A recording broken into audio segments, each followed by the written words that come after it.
16 años en la Unión Soviética, en concreto en la República Socialista de Ucrania, en Kiev, y 22 años en Atenas, en Grecia.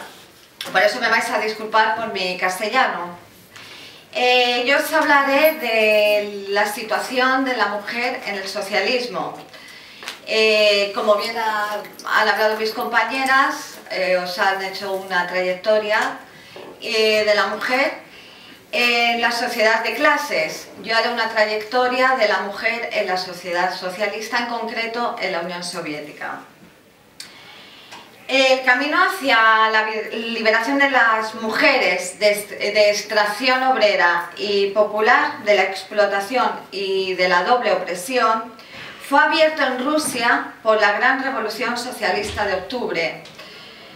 La construcción socialista del siglo XX en la Unión Soviética y en otros países socialistas, a pesar de sus debilidades y errores a partir de un determinado momento en la construcción del socialismo, posibilitó la emancipación de la mujer en toda su dimensión.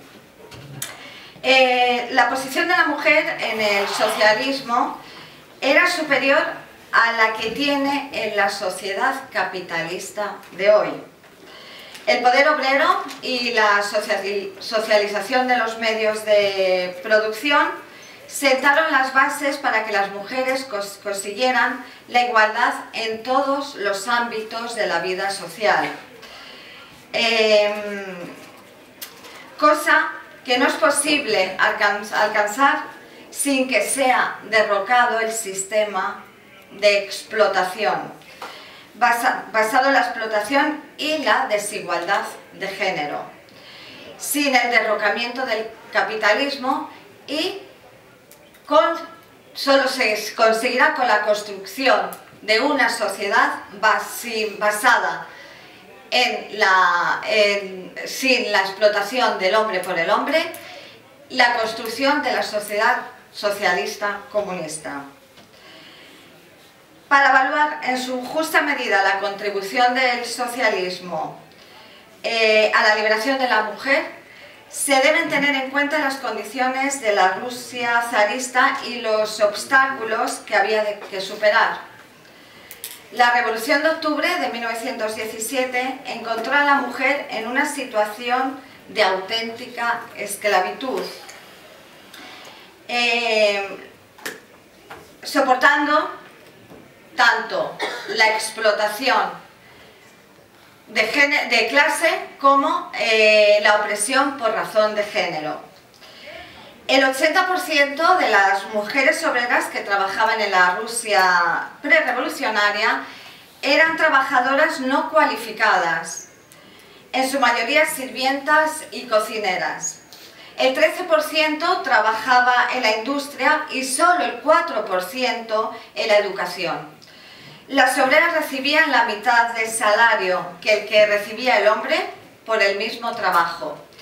El salario medio de un obrero era de 1 rublo y 41 kopecks, que corresponde a 1 euro y 41 céntimos. Por lo tanto, el salario de la mujer era de 72 kopecks, es decir, 72 céntimos. En cuanto a los cuidados sanitarios, en 1913 había un médico por cada 5.656 habitantes.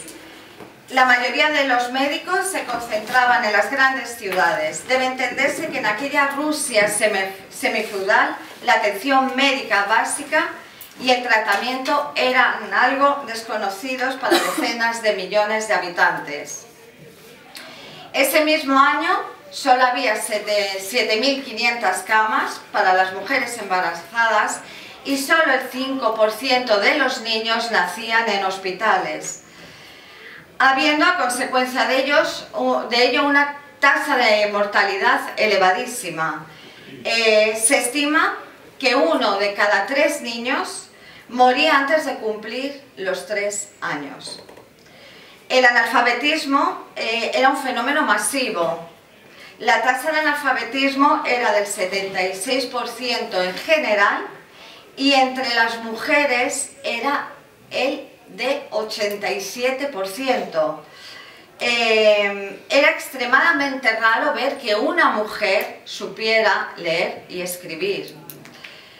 La situación era aún peor en el Asia Central, es decir, en la parte de Uzbekistán, Azerbaiyán y en el Cáucaso, debido al desarrollo desigual del capitalismo y a ciertas condiciones culturales. La situación que prevalecía era de un profundo atraso. Por lo general, el analfabetismo era un fenómeno universal.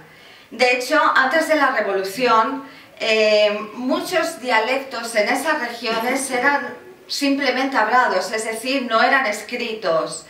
No estaban escritos precisamente porque la gente no sabía escribir ni leer, y eran totalmente orales.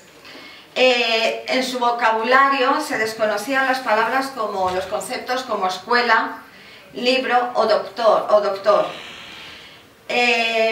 Existían concepciones y prejuicios extremadamente anacrónicos que situaban a la mujer entre el ser humano y el animal y daban al hombre el derecho a decidir si debía morir o vivir.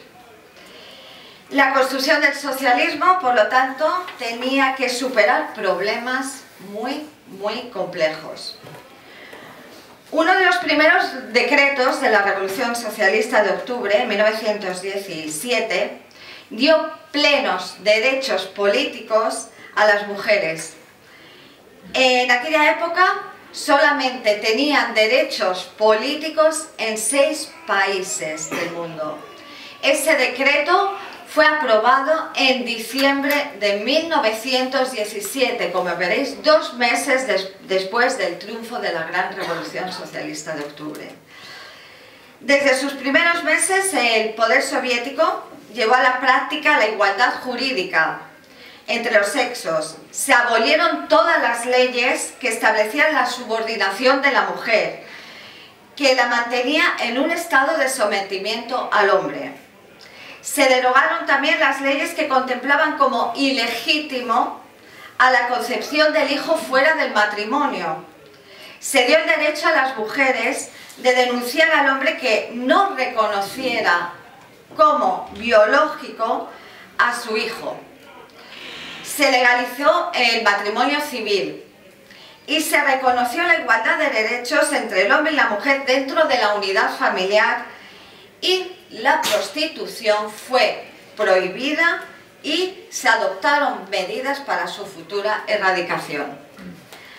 La guerra contra el analfabetismo fue una de las más importantes de los primeros años del poder soviético, gracias a un decreto promulgado en diciembre también, en 1917, en diciembre de 1917, a los trabajadores que no sabían leer ni escribir se les rebajó la jornada de trabajo en 2 horas, sin reducción de sueldo, con el fin de que cursaran clases para aprender a leer y a escribir.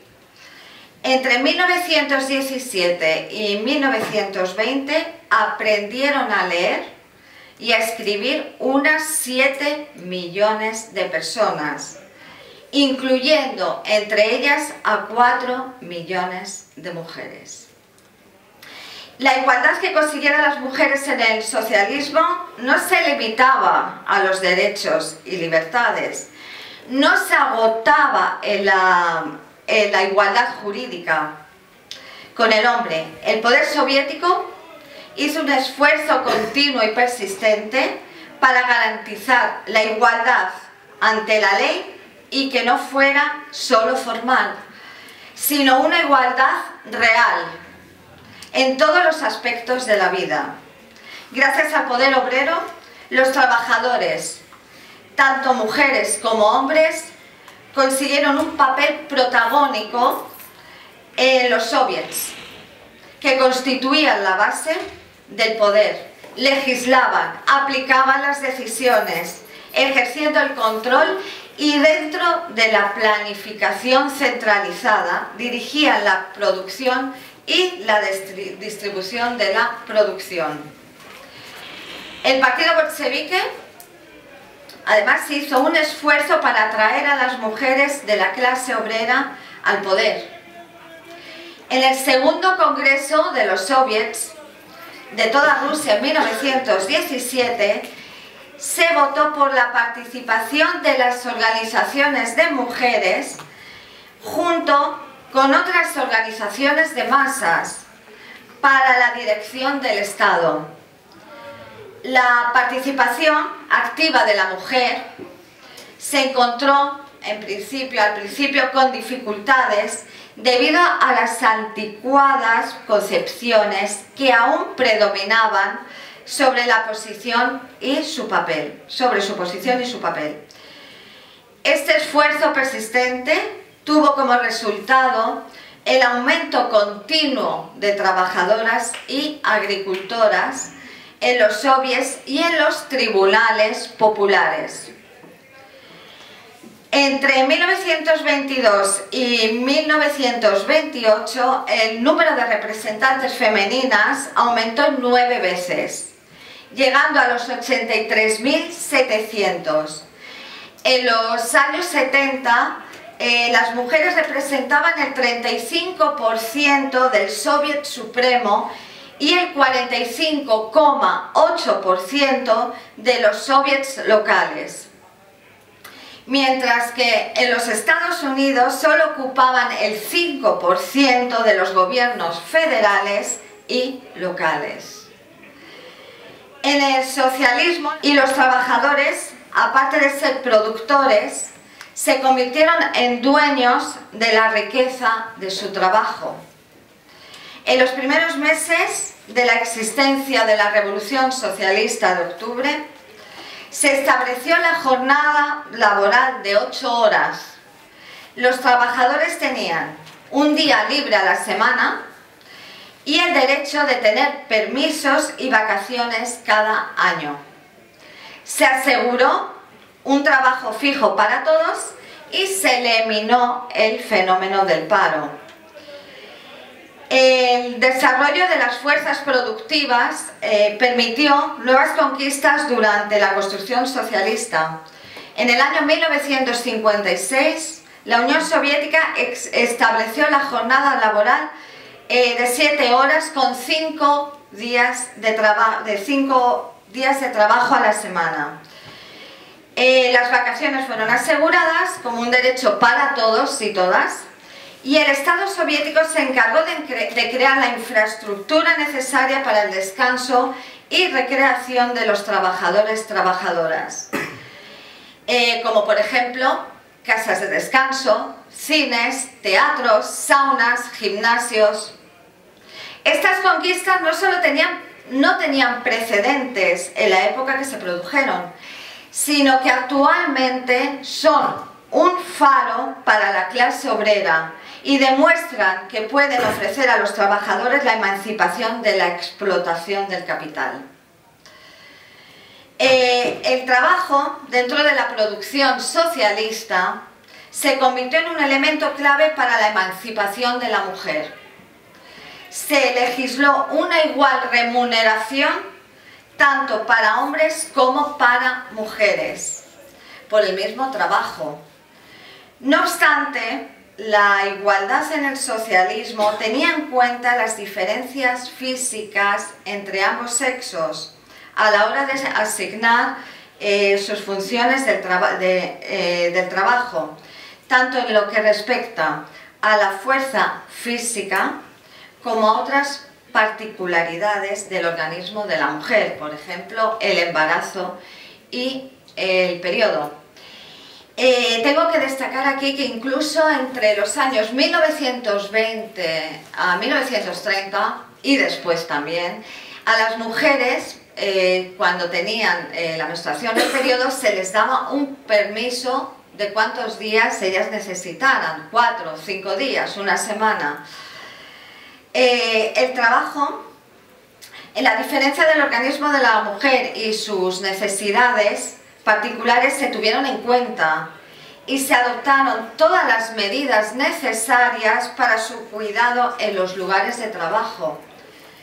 Se prohibió el trabajo nocturno de las mujeres en la industria, se restringió el límite de peso que podían cargar las trabajadoras en ciertas industrias. Otras conquistas del socialismo fue que se estableció la jubilación de las mujeres a los 55 años, mientras que la de los hombres a los 60. En las zonas rurales, los cambios ocurridos en la producción agrícola tuvieron un reflejo significativo en la condición de la mujer. Durante la batalla contra los kulaks y la pequeña y mediana burguesía del campo, fue posible la fusión de las pequeñas granjas agrícolas que estaban dispersas. En la fusión de estas granjas dispersas en cooperativas de producción colectiva, los llamados kolhoses. Esto abrió el camino para que cambiara la forma de vida tradicional de la mujer y superar los prejuicios sobre el papel de la mujer. Prejuicios que estaban particularmente arraigados en condiciones de oscurantismo y fanatismo religioso, propios de la Rusia zarista que predominaban en las aldeas rurales. Los mayores cambios se dieron en las granjas estatales, en los sovkhozes, donde la producción destinada a la sociedad era inmediata y no pasaba por un intercambio mercantil, como ocurría con los kolhoses. Con la erradicación del analfabetismo, la introducción de la enseñanza obligatoria y la generalización de la educación superior, disminuyó la mano de obra femenina no cualificada. También cabe destacar que el auge de la especialización científica y técnica y el uso masivo de la tecnología en la producción permitió que las mujeres soviéticas llegaran a casi todos los ámbitos de la actividad profesional. Tras las primeras 4 décadas de la construcción socialista, las mujeres representaban el 40% del conjunto de los científicos, el 72% del personal médico y el 71% del personal dedicado a la educación y el 33% de los ingenieros. Voy a hablar un poquito, un poco más detalladamente del reconocimiento social y la protección de la maternidad en la Unión Soviética. El socialismo permitió combinar la participación de la mujer en el trabajo para la sociedad con la maternidad. El derecho al trabajo no entraba en contradicción con el derecho a la maternidad. Ambos estaban garantizados y protegidos por el Estado a través de una serie de medidas. Las mujeres con niños pequeños tenían la ayuda y el apoyo del Estado socialista. En los primeros años del poder soviético se creó una red de clínicas para el seguimiento de las mujeres tanto en las maternidades como en los departamentos de ginecología.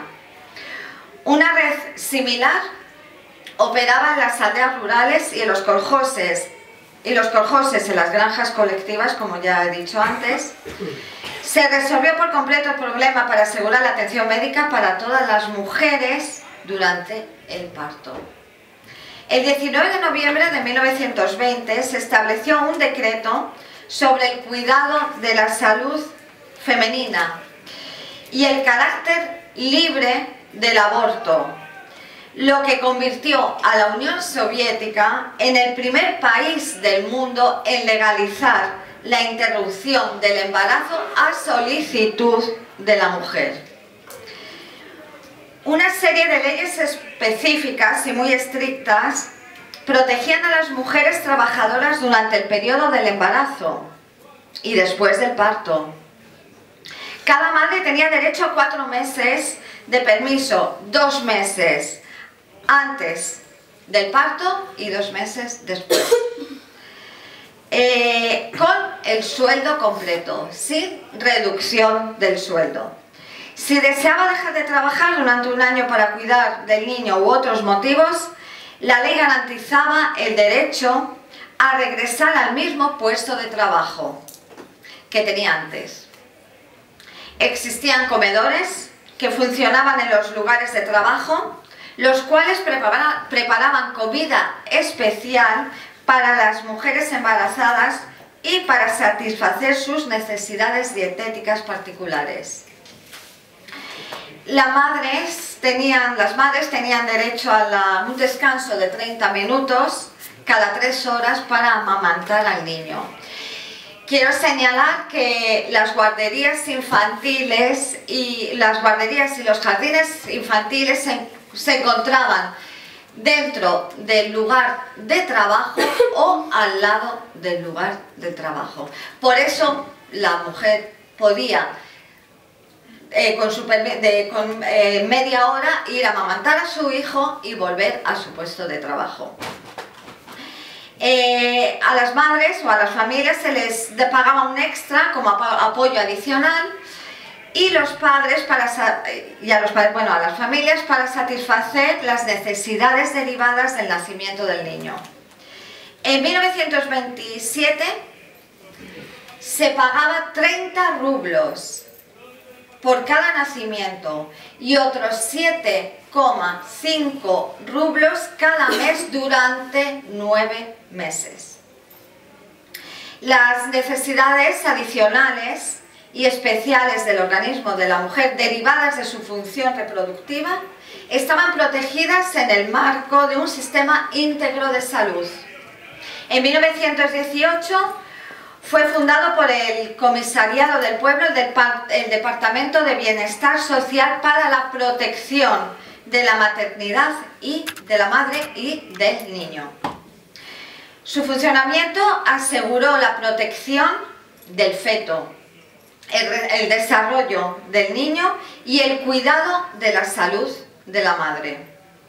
Durante el periodo de 1929 a 1932 el gasto se cuadruplicó y se creó una serie de servicios y de bienestar social sanitarios dedicados al embarazo y al parto. En 1940 el número de camillas para las mujeres embarazadas era de 147.000, mientras que en 1975 era de 223.000. Todos estos servicios, hospitales, maternidades, personal médico, estaban garantizados por el Estado y eran absolutamente gratuitos.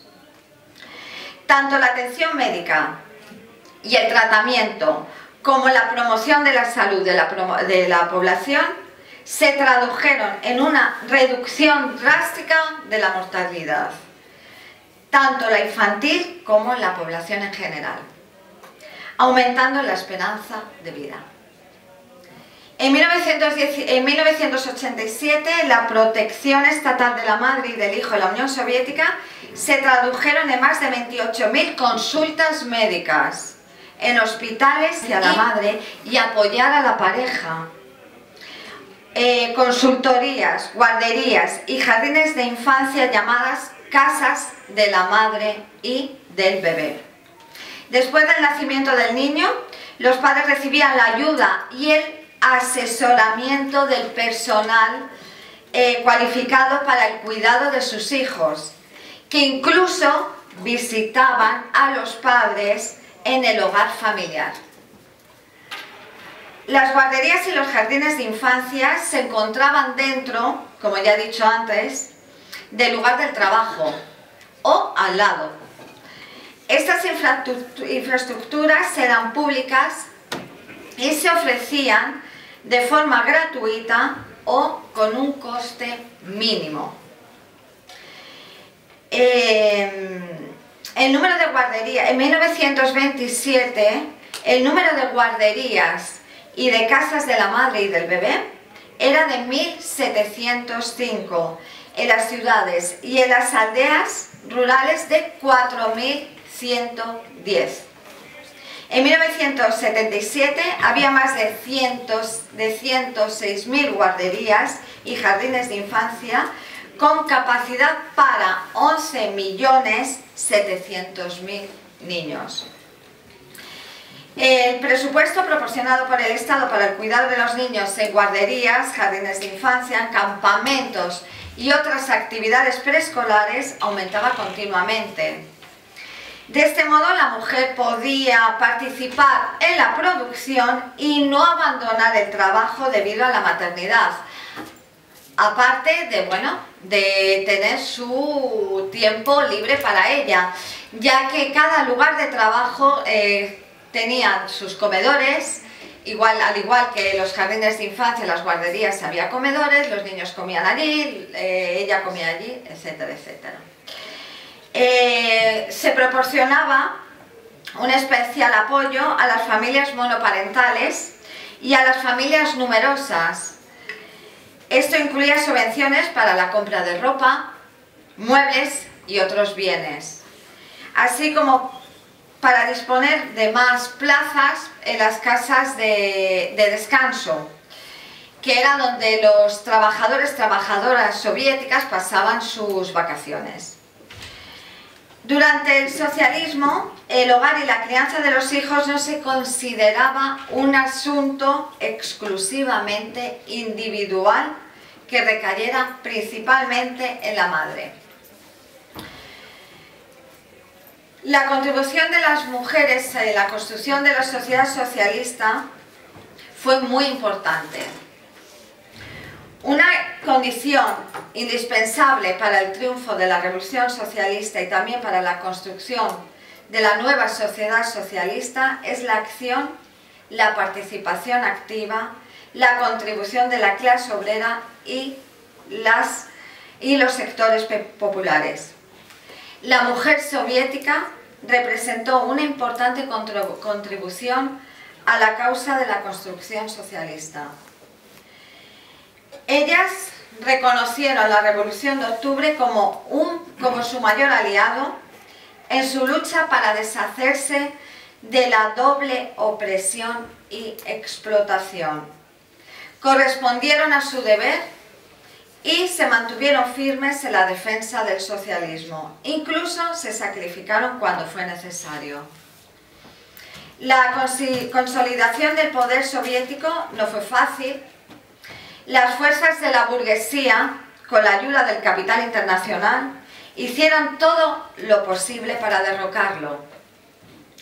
En los años duros de la guerra civil, las trabajadoras y agricultoras participaron en la lucha revolucionaria a través de los comités de mujeres llamados Zenodieli, creado en 1918, cuya presidenta era Alexandra Kollontai. Durante y después de la guerra civil, con el fin de apoyar al poder soviético y hacer frente a muchos enemigos, nació el Sábado Comunista. Los trabajadores y trabajadoras conscientemente optan por ofrecer un trabajo adicional, el sábado, para defender y apoyar la revolución. Desde mayo de 1920 hasta marzo de 1921 se estima que 250.000 mujeres participaron en los sábados comunistas en Moscú. Un ejemplo de la contribución de la mujer en la construcción del socialismo fue en los primeros y difíciles años de su construcción. Un ejemplo de ello fueron las trabajadoras de la fábrica textil de Smolensk. Estas mujeres tomaron la iniciativa de permanecer en trabajo después de que acabara su jornada para así reparar las máquinas dañadas, que estaban dañadas. Su objetivo se alcanzó en 1924, cuando todas las máquinas comenzaron a funcionar, aumentando increíblemente la producción. El aumento de la contribución de la mujer fue tal que en 1926 el país recuperó su nivel de producción anterior a la guerra, superó los estragos de la guerra civil y comenzó una nueva y acelerada, de manera acelerada, la reconstrucción de la economía. En 1935 nació el movimiento Stajanoviec durante el segundo plan quinquenal, un movimiento pionero de los trabajadores soviéticos que organizaba la producción sobre las bases de los logros de la ciencia y la tecnología, y así contribuyeron al aumento de la producción.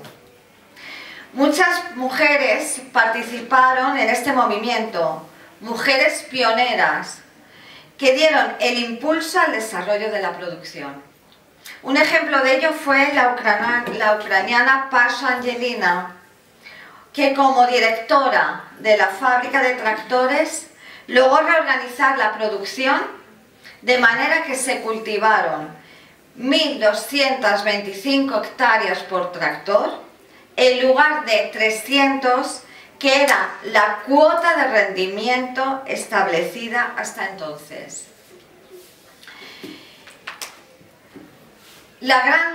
Pasamos a la contribución de la mujer en la lucha contra el fascismo. Fue una de las páginas más heroicas de la historia de la Unión Soviética.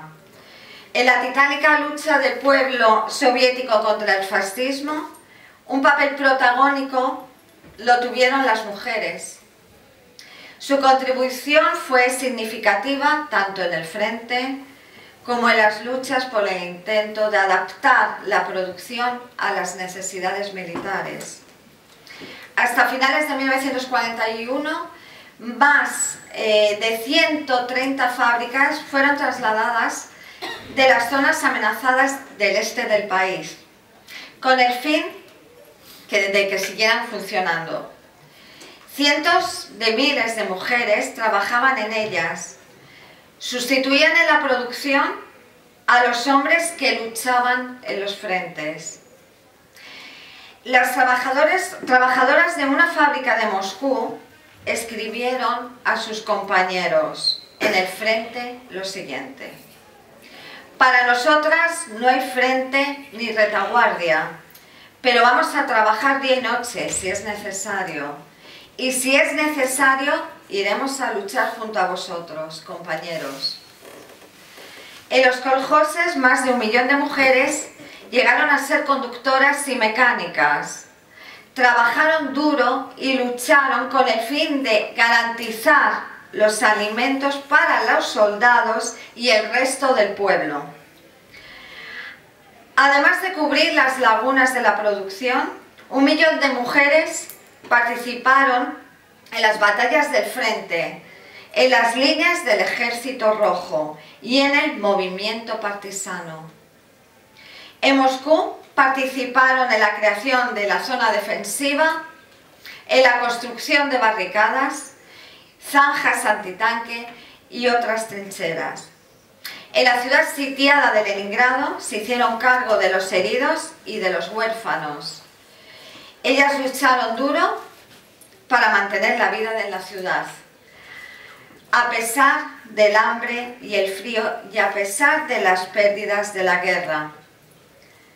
El heroísmo de la mujer soviética se personificó en la historia a través de la figura de Zoya Komsomolskaya, estudiante de 18 años de Moscú, miembro del Komsomol. Formaba parte del movimiento partisano y fue capturada por los alemanes.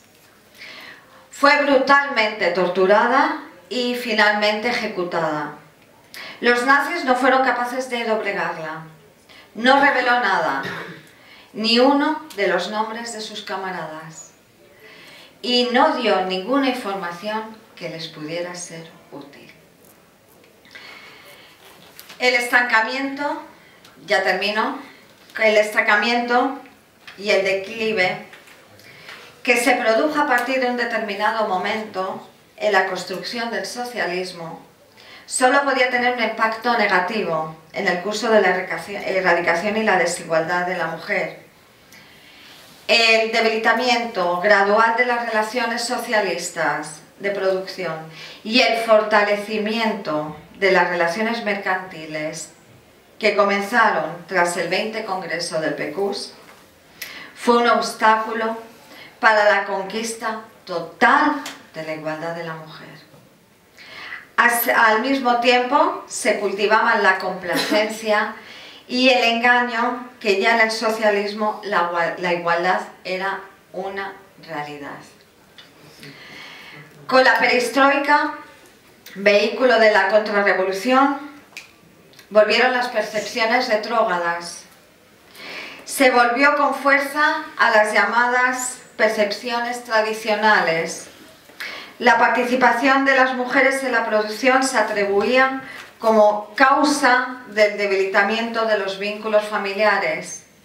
Apareció el concepto en las mujeres de conciliar el trabajo con las responsabilidades familiares.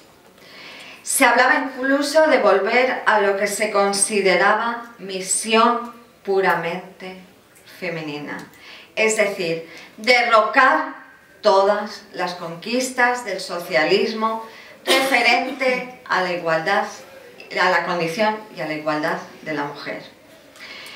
El debilitamiento de las relaciones de producción socialistas tuvo un efecto similar sobre la conciencia.